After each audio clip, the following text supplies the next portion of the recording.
You're listening to the God Life Culture Podcast, where faith and what's trending collide.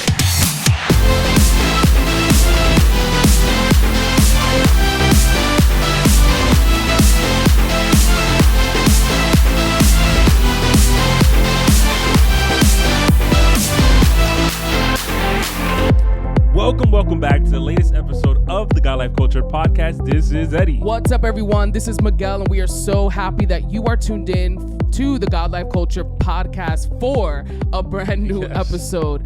If this is your first time listening, welcome to our podcast. If you are a returning listener, thank you so much for joining us on this podcast journey. We want you to hit that subscribe button if you are not subscribed, so you can be notified every time we drop a new episode. If you're watching us on YouTube, be sure to hit that subscribe button, like, comment, share, do all of those things that help introduce our podcast to more and more listeners. Eddie, how are we feeling today? We are feeling as good as we could feel. I mean, listen, it's only like the third week of June, and it's been a lot. It was your birthday. It was my birthday. We did a bunch of stuff to celebrate and just have a good time. We went to the Maverick City concert. Yes. Which was our first concert in eons. And it was great. I mean, I'm not going to speak for you. I mean, at least for me, it was really cool. All the people that were there, Maverick City, we had Brandon Lake, you had Kirk Franklin, you had House Fire, Anthony Evans showed up. Jonathan McReynolds was there. It was a packed house of a lot of worshipers. And it was a long concert that I personally didn't feel that it was long. Yeah. It was like 4+ hours, and it didn't feel like 4+ hours. So I thought that was really cool. And I think that our section was a cool section. And I think one of the things that I really liked that they did was they were really good at understanding that it's very possible you're sitting amongst people you have no idea who they are, where they come from. So kind of familiarize yourself with them real quick, like in the top of the concert. So it was a good group. It was a good group of people in our section. They weren't too crazy, but they also wasn't there with a stank face, not moving or anything like that. So I think it was good. I think it was a good concert. Yeah, it was great. I mean, for me, I always love when you are in a packed building, stadium, arena, it was 6,000 church. plus. Yeah.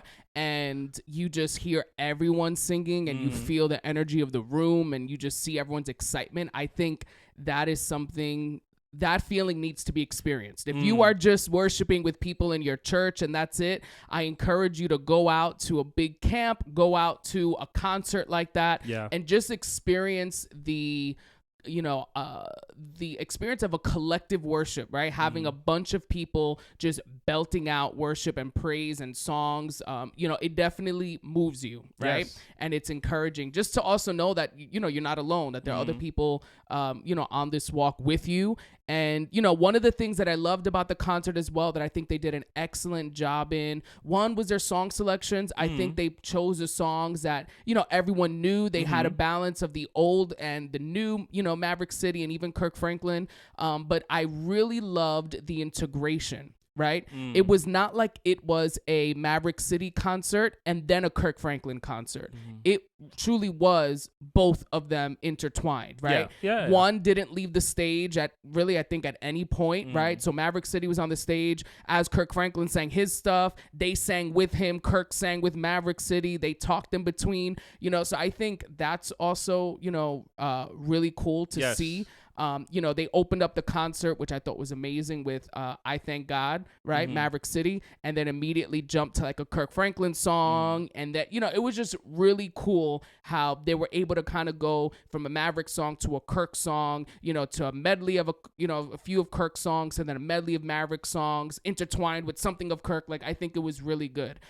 They did their collaboration, songs as well. Kingdom, they did Bless Me, which, we spoke about in last week's podcast.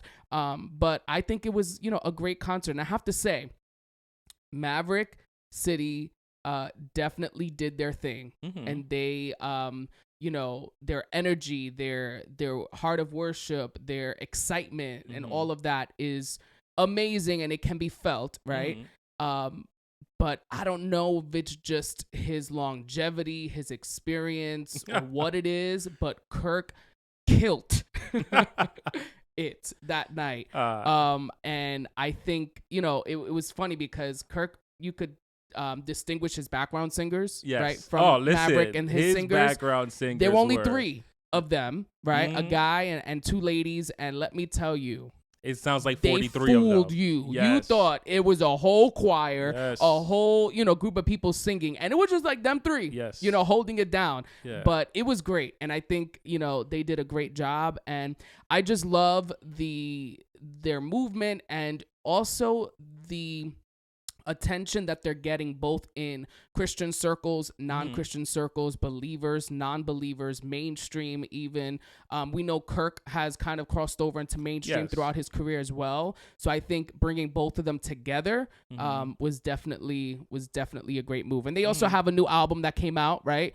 Kingdom Book 1. So you guys can go check out that album where, you know, they were in prison, you know, in singing in a prison. They recorded the whole album there, right? They were in prison. Singing there, and you know, it's awesome to see the videos again. We spoke about this, and even the album itself has some new songs, but it also has a few of Kirk Franklin's, you know, older songs that, you know, he did with Maverick and also the people there. So definitely go and check out Kingdom Book 1. Yeah, go right ahead. So yesterday was Father's Day. Yes. And I think keeping on, you know, the tradition, how we did for last month with Mother's Day, we wanted to take advantage and just like speak about the subject of fatherhood. But, you know, we are a God Life Culture podcast, so we got to, you know, throw in some Jesus and the Bible in there as well. So I think it'll be really good to, you know, kind of look at some examples in the Bible of fathers.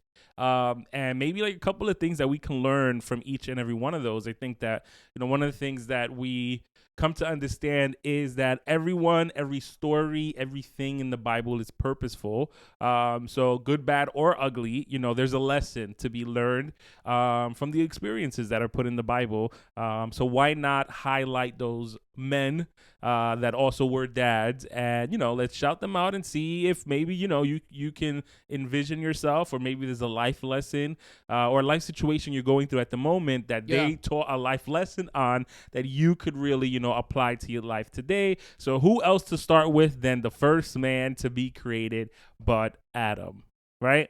I think we all know Adam as the first human to be created, winds up being the first man to be created, who also becomes the first human father. And I think that his story is unique because, you know, although he had the ultimate father of all fathers to look up to, but he really didn't have an example of like human to human relationships. You know, there's one thing to have your dad be the almighty God, and then there's another thing to have a human dad.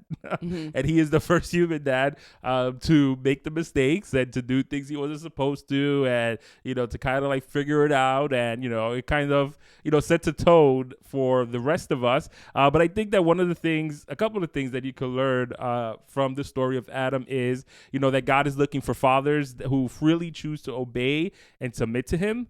You know, he messed up. He, you know, they had that whole situation in the Garden of Eden, got kicked out. But after all of that, you know, he didn't say, screw you for kicking me out. You know, he still continued his best to try to live a life of obedience unto God, and, you know, to submit to his love. You know, fathers with integrity live in the knowledge that nothing is hidden from God's sight, which is very true. And instead of blaming others, godly fathers take responsibility for their own failures and shortcomings. You know, we're human. Point blank, period. So unfortunately, you know, we are going to come up short in certain areas.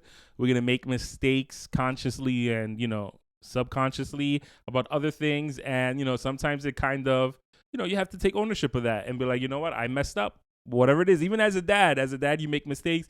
Maybe you reprimanded one of your kids without even giving them the opportunity to speak on it. Or maybe you're judging them, but like you're expecting them to abide by certain rules and regulations that you yourself don't even have the capability of doing it. So, you know, dads, it's, you know, we're human. I mean, I like the idea of Adam, you know, I'm bringing up the fact that he didn't have anyone to look to, right? Because I think that this is something, you know, whether we're talking about parenting, whether we're talking about just, you know, in a career, as, you know, a student, whatever it is, you always like to look at what was done before or examples, right? To see like, this is what to do, what not to do. What did this person do? How did they, manage to do this or get to this place? And Adam didn't have, the book on parenting, he didn't have, people to look and see like, all right, that seemed like it didn't work for this family. I'm not going to do that. I'm going to do this, And I think it's a great example to those individuals, even today, who may feel like they did not have the example of a father in their life, right? That they did not have a father figure. They did not have, a man to look at that, showed them love, that showed them guidance, that was there for them, that nurtured them, that cared for them, that gave them advice and all of those things, where ultimately, it is possible to make the choice that in spite of not having that example, right, and in spite of not having a father figure present in your life, you yourself, right, will be a great father. Yeah. Right. And, there are countless people that I know that are, have been in that situation, and, they take the decision and make the decision to be a great dad, right? And we kind of see that oftentimes you may not have the example in your life. You may not have the playbook, right, on how to do things. And even I think when you have great examples, when it's you and you're put in that situation and now you're a dad, it's almost like, okay, you got to figure it out as well, But definitely, I think, also with the point of, knowing that nothing is hidden from God's sight, Adam tried it, right? Tried to, hide and tried to, cover himself from God. And like you said, I think oftentimes when it comes to fathers, I'm not a father, but they get associated or put in the box of, they're emotionless, they don't, care as much, or they're not as nurturing, or, they like to do everything on their own. And we see here a moment where even Adam himself, right, did something messed up, tried to hide it, tried to cover, didn't want to show weakness. And, God still was there. God still basically exposed him and spoke to him. And, we know the story from there. But definitely, I think Adam is a cool and unique example, of a father, and especially the idea of having, Adam had way more kids, right? But we know of Abel and Cain, right? And even that situation, Cain killing Abel, Adam having to then deal with that and navigate that, would have been, I'm sure, very tough. Yeah, I mean, and those are situations where it's kind of like, as a parent in general, but today we're focusing on dads, it's kind of like situations come up that are left field, or situations come up that is not even expected. Like maybe you went to, the father seminar, you took 6 weeks or whatever, but at the end of the day, your kids create scenarios which then you have to intervene or, advise on or address, whatever, you are kind of like working with other people's messes, so in a situation like with the Cain and Abel situation, it's a situation he had to deal with, but it was after his kids or, Cain made a horrible decision. And, unfortunately, as dads, we have to deal with our kids and the good, bad, and ugly decisions that they make. Yeah, and the next father that we're going to look at is Noah, right? And Noah is that example of the individual who clings to God in spite of the craziness around him, right? In spite of what society says a father should do, in spite of what culture says how a father should be. The mother's the one that nurtures and cares. The father, you need to be strict and disciplinarian, and you need to, be tough and rough, and right?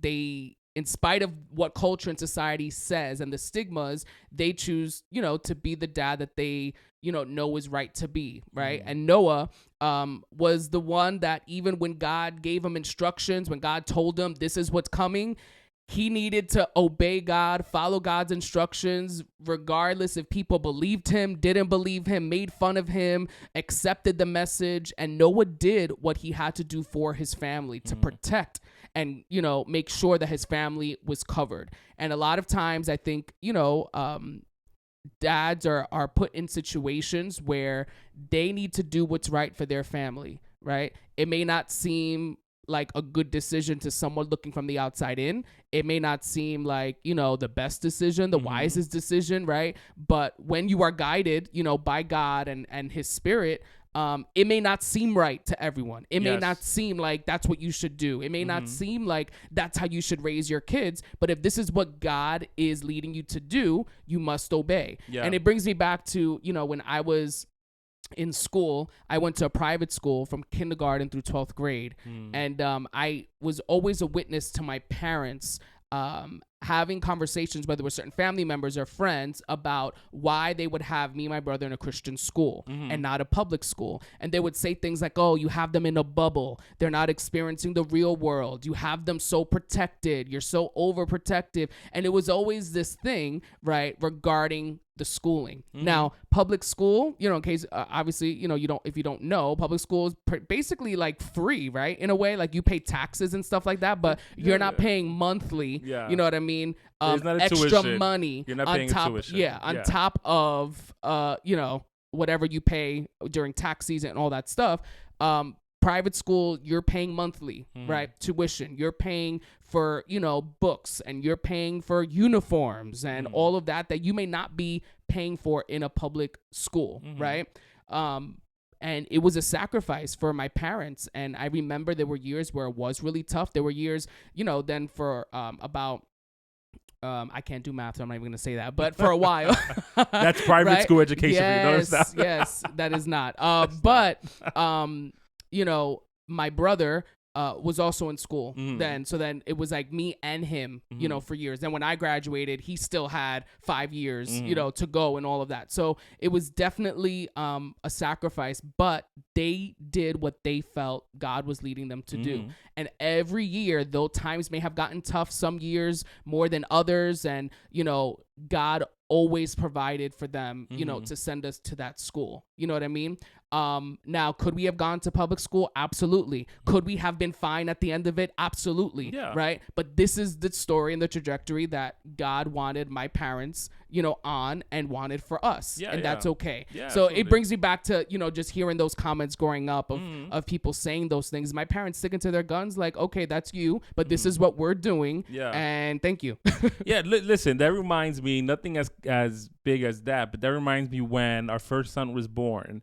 You know, I shared this idea with my wife, and, you know, we came to the conscious decision in agreement to that, which is I was like, because this is what happens when a new baby is born in church, they become the football and they're being passed around throughout the whole service. And I was like, that's not going to be us. So first of all, I don't want my kids in everybody's arms. That's just how it is. Second of all, especially during a service, where he's in the first bench, and 1 minute you blink, he's in the back bench, and then you blink again, he's with this other person, and this idea of like passing him around as his trophy was something that was like, we're not subscribing to that. And, you know, when somebody asks you, can they see the baby or something like that in the middle of a service, which they shouldn't be doing, you just be like, okay, maybe later or something like that. And that rubbed a lot of people's feathers the wrong way, because it was like, oh, why can't I hold your baby? And I wanted to say, because I didn't want that. I want you to. You can't say it like that. Right. But it's kind of like, no, you know, it's kind of, that's not what we're here for. Like, yes, he's adorable because he's my kid. Absolutely. Yeah, you know, that whole thing with like people like wanting to like grab and like do Google Gagas to the baby and stuff like that. I just felt like it was a distraction. Yeah. And I'm one of those people that I hate being a distraction in a service. I hate when my kids are a distraction in the service, and I understand that they're kids, so sometimes they have like little temper tantrums and stuff like that or whatever. So whatever I can do to be of a less distraction to other people during the service is kind of like my mindset for that. So even with like little decisions like that, where as a parent, you're like, you know, we're going to make this decision, and to you it's not that big of an idea, but you have situations where for other people it is, and they are in their feelings, or they're like, no, pass it to me, and you know, you have to litigate with that and like really like work through that with people. But you know, it's kind of like, look at the story of Noah, you know, someone who was building an ark and was telling people get ready, and you know, was having his kids work with him and doing all this stuff,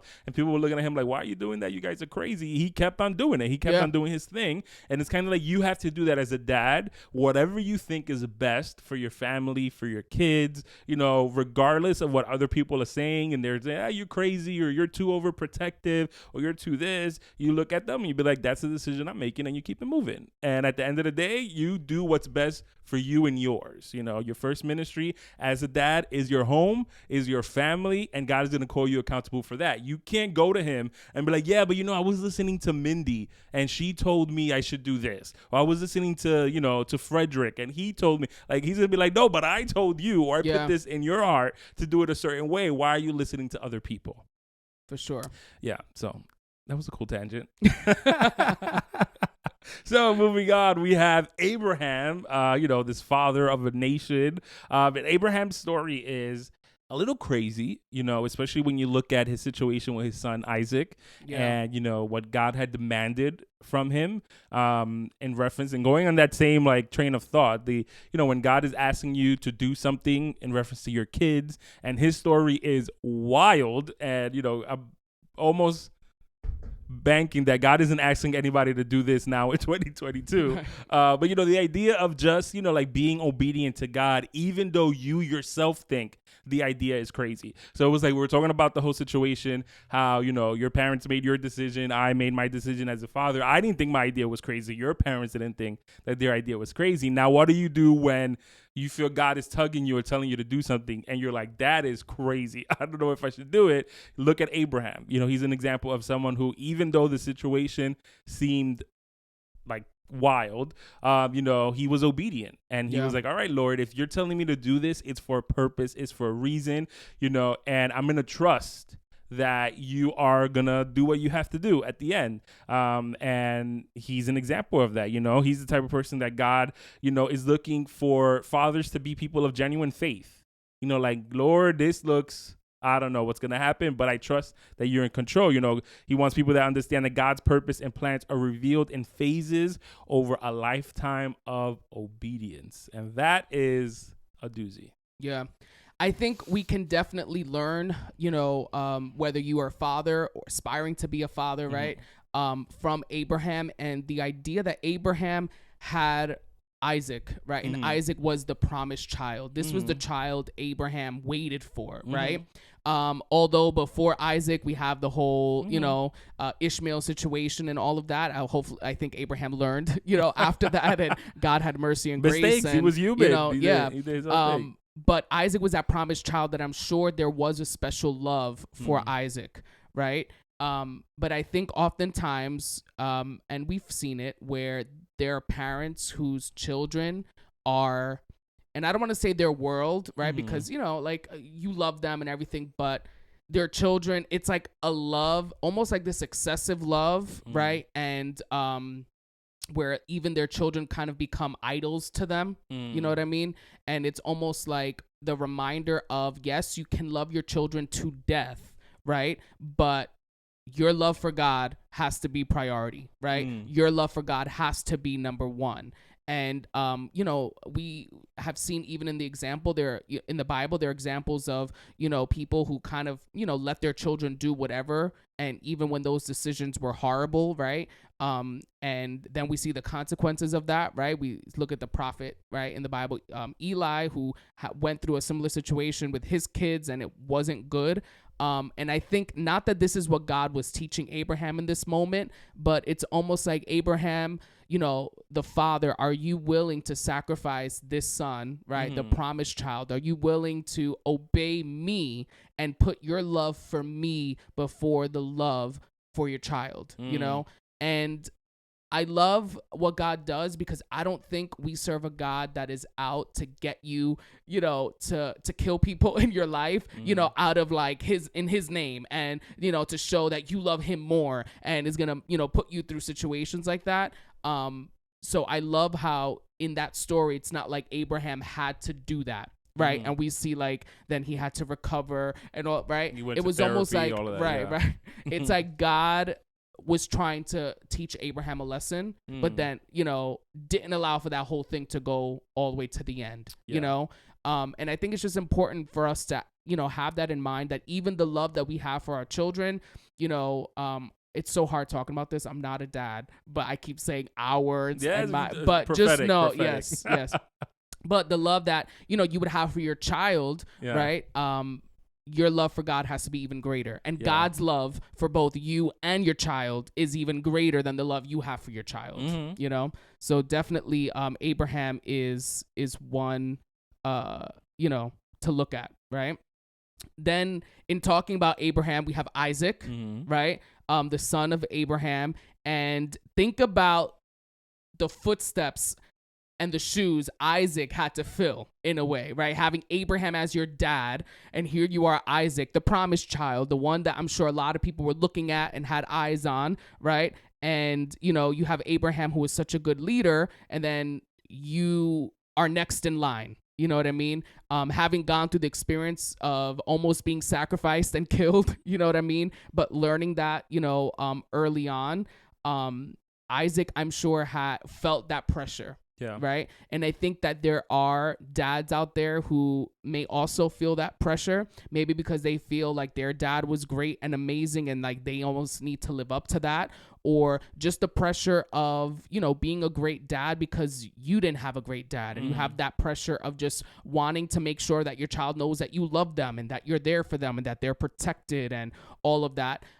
But I think one thing that we can learn, you know, from Isaac, is the idea of favoritism, you know, and I can't speak on this. Maybe you can, right? But the idea of, in my opinion, I can't see how you can have multiple kids and have a favorite in my eyes. I'm not there, so I don't know, right? But you know, growing up, I had a sibling. I have a brother, right? So a younger brother. Not gonna say that there were moments, you know, because I think every kid would go through that, where you go through the stage of like they let him do whatever he wants, and they let, right? That's different. But I have been witnessed in conversation of parents expressing their favorite child in front of the child. That's and crazy. The brother or the yes. So, you know, I think when it comes to that idea, I think your love for the children may be different and expressed differently. But now to show the favoritism and let it be known and let it be a thing, like this is your favorite child, you know, and this is the mom's favorite child, like that's crazy to me. Yeah. Yeah, I mean, listen, we can throw Jacob into that conversation as well. You know, Jacob was someone who his story is, I was going to say funny. It's not. It's interesting. You know, because he was kind of like a conniving person in the beginning. You know, him and his mom got together to steal his brother's birthright and that whole shebang that happened. But then we see later on he has kids, and he has like 12 kids or something like that. And one of them was his favorite in one way or another. You know, we see Joseph as this person who his brothers loathe him because of that. And I think that there is as a parent, especially, I mean, listen, he had 12 sons. So, you know, someone was going to get on his nerves more than somebody else.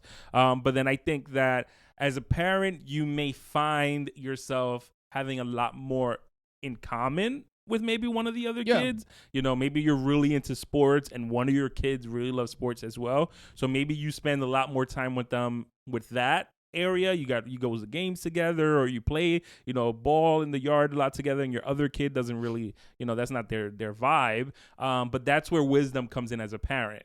Where as a parent, as a dad, you have to understand, you know what, with kid number 1, I do these 12 things. With kid number 2, I have to find 12 things to balance that out, you know, and I think that that's really where good fatherhood comes in. Whereas, like, you know, I have 2 boys, they're about 4 years apart, 3+ years apart, and it's like the older one, I'm gonna be able to do stuff with the older one before I get to do it with the younger one. Yeah. So there's already a vibe and a connection and an experience that we're gonna have that I'm not gonna have with the with the younger one, but I have to be conscious of that and have to try to loop them in one way or another. If the older one likes to go, you know, watch baseball games or whatever that thing is, and the other one doesn't, so then I'm going to baseball games with this one, we're going to concerts with this one, or you know what, the 3 of us are all going together. You're going to suck it up with the baseball game, you're going to suck it up with the concert. Whatever the situation is, you really have to find the balance, because I think that humanly it is very easy to fall into favoritism. Yeah. You know, I think that as humans, we have our friends that we like more than others.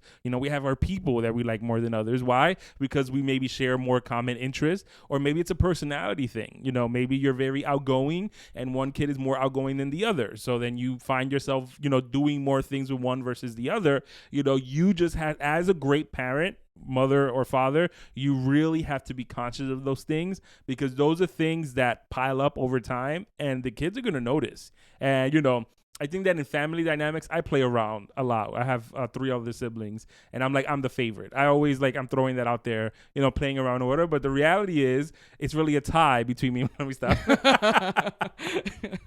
You know, you just vibe differently with your parents. Like with my mom, I think that I have mastered the ability to communicate with her. Mm-hmm. You know, where everybody else maybe is kind of like, mom is always yelling or mom is always this or whatever. It's like I've already mastered the ability to communicate with her, so that when she starts to go down a path, I'm like, okay, come back here. And you're also the oldest, right? So again, I'm the second oldest. Oh, second oldest, right? So it's the idea, you know, of you having, like you said, more years of experience and communication and encounters to kind of know. Yeah, but you also have to be, you know, this is kind of maybe for a kids episode, but I think that also as the kid, you need to be conscious of your parents' personality, their upbringing, their experiences as well, so that then you can understand how their mind works to then better communicate with them also. You know, it's a two-way street, but in reality, the responsibility really falls on the parents to establish those lines of communication. If you have really good kids like me, then they'll go the extra effort of building those bridges that you failed to bridge. Yeah.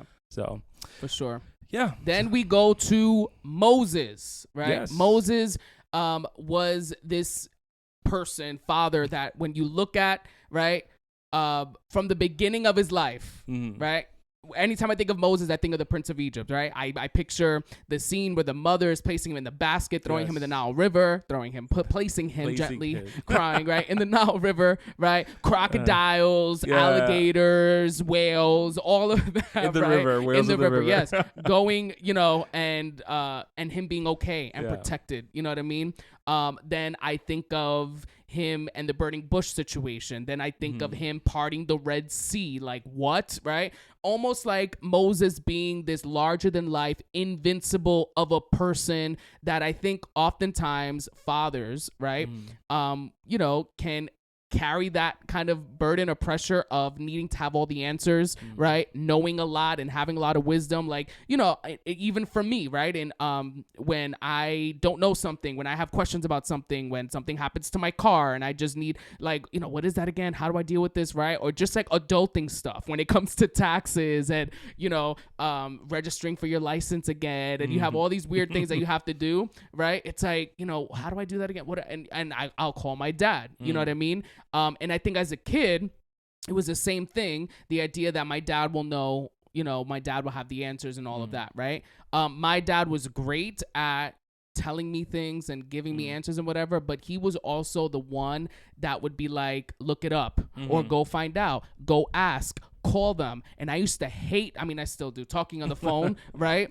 And I used to always tell him, can you just call and find out? And he'd be like, okay, you can call. No, call them tomorrow. I'm like, I know, but the thing is that at this time, it's going to be hard because this and the other thing. Well, then call them at that time, you know? So he was also very good at putting me out there, right? To do things on my own. But I think that oftentimes fathers can have this pressure of having to be everything, right? For their children, right? And even for other people in their life. And we see that Moses, although he was this larger than life of an epic hero type person, you know, taking the people out of slavery and all of those things, Moses was still a man and he was still human, right? Whereas, you know, fathers, though they may have amazing qualities, they may be there for you, they may show you all the love and care and do the things that you can and have, you know, answers that you don't, they are still human. They're still a man, right?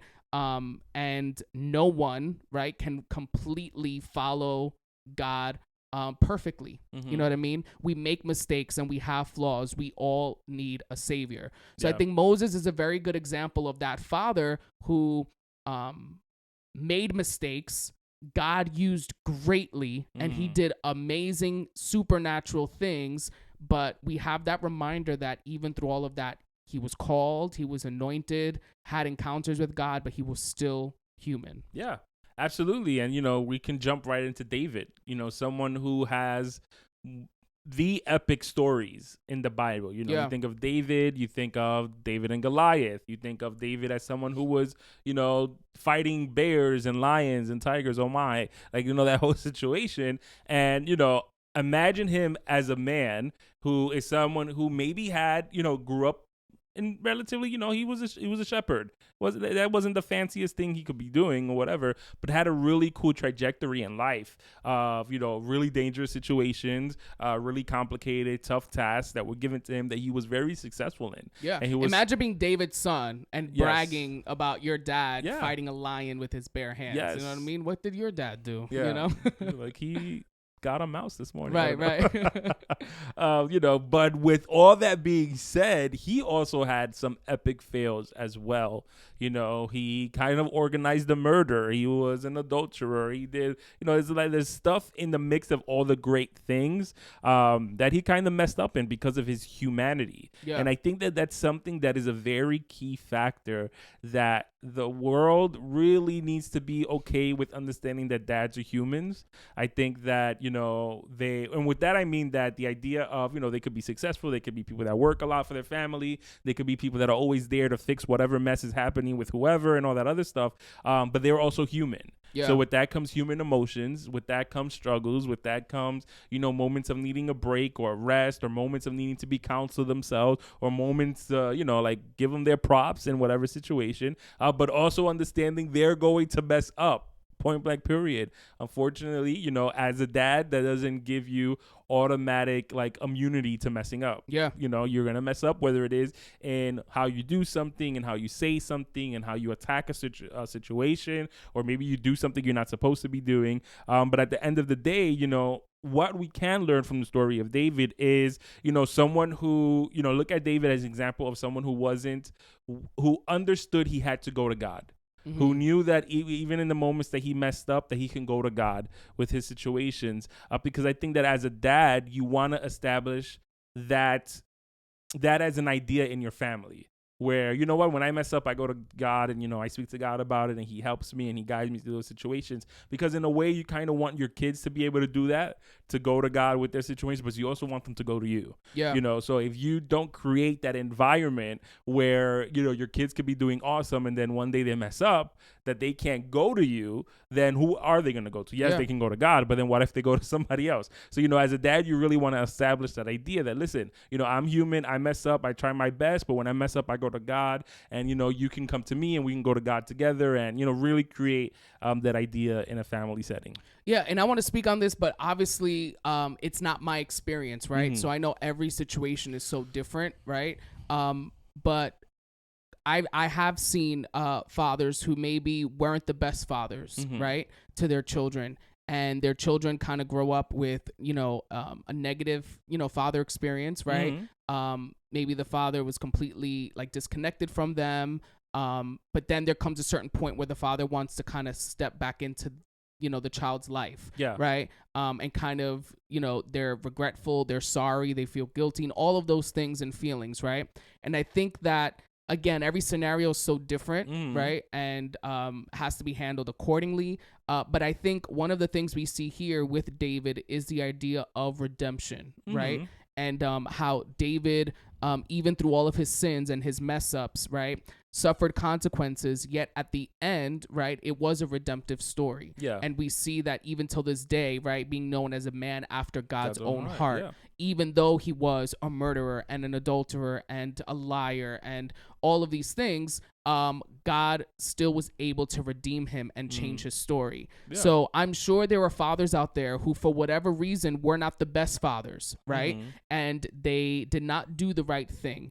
And I'm sure that maybe there comes a point where either they find Jesus slaps them in the face, they recognize, they go through it, where then they realize, you know, what their problem was, what their issue was. They realize that it's not too late. And then there are often times where the children are just so hurt by it and so wounded where they don't even want that anymore, or don't give it any attention or pay it any mind.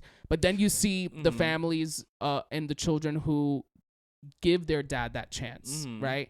And that in itself, I'm sure, is a whole journey of good days, good moments, bad moments, and healing that needs to take place. But I've seen, individuals, whose families have had that redemptive story of a father who, wasn't there, and then, there's forgiveness, there's healing, there's reconciliation, and, not that it's like 100% and it's like this whole big thing, but you can clearly see that God did something with the father and the children. Yeah, and I think that, like you mentioned before, there are exceptions to every situation. There are families that experience that Hallmark moment, the Hallmark movie moment. And then there are people who kind of the dad can get redeemed, and he can have a whole, moment where God did slap in the face. He did it, a 180, got his life together and all that other stuff. And as a child, they can forgive them, but that doesn't mean they need to be integrated back into the situation. Each situation and scenario is different. And if that is something that you're looking for, you've been praying for your dad, whatever his situation is, and your prayer is answered and you want to reintegrate him back into your life, then absolutely go right ahead and do that. But then there are certain life situations that are kind of like, I'm happy for you. I'm glad that, you found the Lord and he's working in your heart from a distance. And that's okay also. There isn't, I think that there is a line that I always like to make sure that it's clear where, just because we forgive someone doesn't mean you regain access to my life type of situation. So, you may forgive somebody, or you may forgive a dad, whether they were absent or abusive, or they were just like a crappy dad. And maybe they didn't do anything too crazy. They were just, that wasn't a role that they excelled in. But you're in a place in your life where you kind of moved on with that. And that's okay too. You don't have to like take me out to baseball games now. No, it's like, I'm 43. No, I'm not 43. But, it's kind of like that ship has sailed, and that's okay also. Yeah. And again, I think it's up to the individual who may want that, may not want that, may see it's best for them and the people around them. Yeah. And then at times it may not be the best, So definitely needing that wisdom, also. But then we move on to the next father, Joseph. Not Joseph with the coat of many colors, but Joseph, the father of Jesus, the earthly father of Jesus. Yeah. Tell Is that me? You're looking at me. One of the things that I find Joseph's story to resemble or represent in an inadvertently way is the idea of like stepfathers. Obviously he was Jesus's father on earth, but I think they all knew Jesus didn't come from him. Yeah. So that, it's kind of like this idea of, now I have been given the task and the responsibility to care for someone who isn't mine. And I think that there are dads out there, there are men out there that excel at this, and there's men out there that don't. Same way that, whatever. And I think that as a dad, as a man who is put in a situation where either they're a stepdad or they're a foster dad or an adoptive dad to someone, I think it's your responsibility to love them as if they're your own. Point blank period.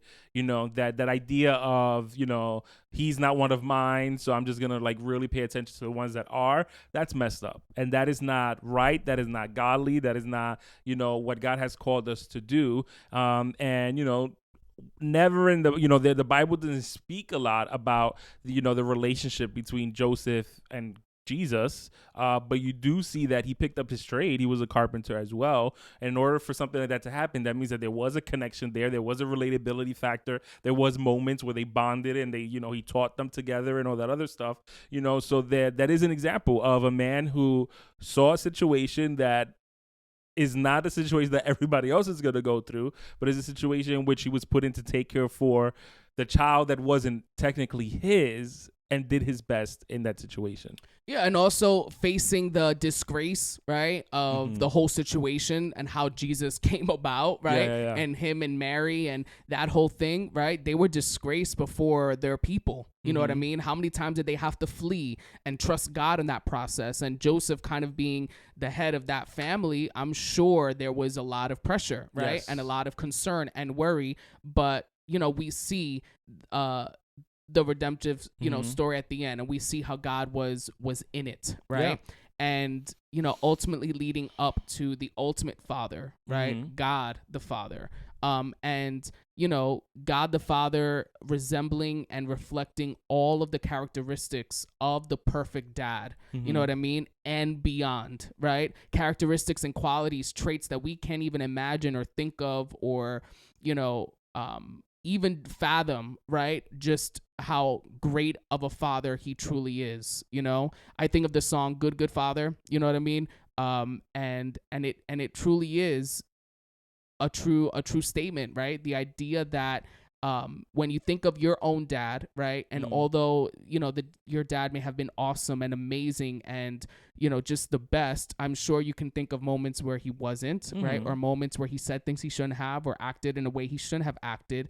And we have to know that, as God, right, being our father, we won't have those moments. You know what I mean? You may have the moments where you feel like this wasn't the best thing, God. Why did this happen? You may feel like God wasn't there for you. You may feel, right, that God has left you alone for whatever reason. It's not the case, though. You know what I mean? And I think in the same way that you may have some, clashing and bump heads and some brawls with your earthly dad, you may have that with God at times. You know what I mean? And you may have those situations or those moments where you may feel like he's far, where you may feel like he's not listening and all of those things, but deep down inside, we know that he is there. And deep down inside, we know that he is listening. He is a protector. He is faithful. He doesn't change. His mood isn't dependent on whether, he got what he wanted that day or whether you're doing the right thing or not, right? He's not changing, right? We serve a God that's our Father, that's loving, that's kind, and isn't in it for something else and isn't out to trick us and get us and all of these things. So when we talk about fathers, I think, obviously he is the ultimate father and the ultimate example of a father's love. Yeah, I mean, listen, that's cherry on top. Boom. Drop the mic type of situation. When it comes to God, he is love, he is faithful, he is consistent, he is all-knowing, and sometimes that's annoying. And you see that in your relationship with your parents, where sometimes you think you know better, sometimes you think, I want to do it this way, and your parent or your dad is like, no, I think you should do no, but I want to do it this way. Sometimes that happens with God as well, where you kind of want to do something a certain way, and God is leading you in a different direction or isn't allowing it to work that way, but is their wisdom. And I think that at the end of the day, as men, we have a responsibility to, when we're put in a position of fatherhood, to really try our best. Your best is going to look different than my best, because I think that we're not all equipped the same way, unfortunately, because of life situations and circumstances and personalities. We're all not given the same tools to work with. But if you don't have those tools, then you look for them. You educate yourself, whether it is you read books or you get close to other dads and you learn from their experiences or whatever, because at the end of the day, you're just trying to do your best. Because I look at it from the point of view of, I'm someone who didn't grow up with the best male role models and all that other stuff or whatever. And we've spoken about this before in other episodes as well. But it is, my kids are here. So I have a responsibility to do my best regardless of the card, the hand that I was dealt with or whatever. And, wherever I feel like I have shortcomings, then I have to figure out a way to bring those levels up. And I think that, you have to do that as a man. And then for the kids and the moms and everybody else out there, really make sure that you're checking in on these men who are trying their best. And I emphasize trying their best. They will make mistakes. Yeah. And, you may get frustrated with them as well. But just always, make sure to check in on these men and to really, let them know you love them, that you care for them, that you appreciate, the things that they're doing. And if they need to fix something, you can tell them that too. But there's a way to do that. And, you just try your best to communicate with them as best as you can. Absolutely. So shout out to all the dads and fathers out there. Yes. We hope that you enjoyed your Father's Day weekend. Shout out to my own dad. He does listen to the podcast, and he does, he's always been one of my biggest, supporters of just everything that I do, and, the lessons that I've learned and all of those things. Like I've learned so much from him, and his example. So definitely shout out, to him and the example of being a great dad. Shout out to you, right? You being a great dad, is one of those things where, you, as a friend, you see someone before they're like married, then you see them when they're married, then you see them before they have kids, then you see them when they have their first kid, then you see them when they have their second kid, you know what I mean? So through all of that, I think you have been a great dad, and you're, I've told you before and all of that, but shout out to you. Yes, thank right? you. And to all the dads out there again listening, thank you for doing what you need to do. You know what I mean? Absolutely. Not being a statistic, not being, because I think oftentimes on Father's Day, we don't really do this on Mother's Day, but on Father's Day, we like to throw out statistics, right? Mother's Day, you don't really talk about, Father's Day 93% of all, who grew up without a mother. We don't really do that. No, Father's Day is when the single ladies come out. It's like, shout out to those moms that had to step in as a father. Yes. It's like, okay, calm down. We need to do that on your day. Yeah. So definitely, shout out to the great dads out there. So thank you, for listening to our episode today. Thank you for watching, for subscribing, for sharing our podcast. Again, be sure to subscribe, hit the like button, comment, share, let us know your thoughts. And if you want to shout out your dad, shout him out. Yes. And definitely thank you for listening. Yeah, and if you want to, like I always say, sometimes it's hard to communicate certain things to people. Send them this podcast episode. Be like, hey, listen to it. I think it'll be really good. And call me when you're done. And then that'll open up an opportunity to have a conversation with them. So thank you once again for tuning into the latest episode of the God Life Culture podcast. That's God Life Culture. Until next time. See ya. Bye.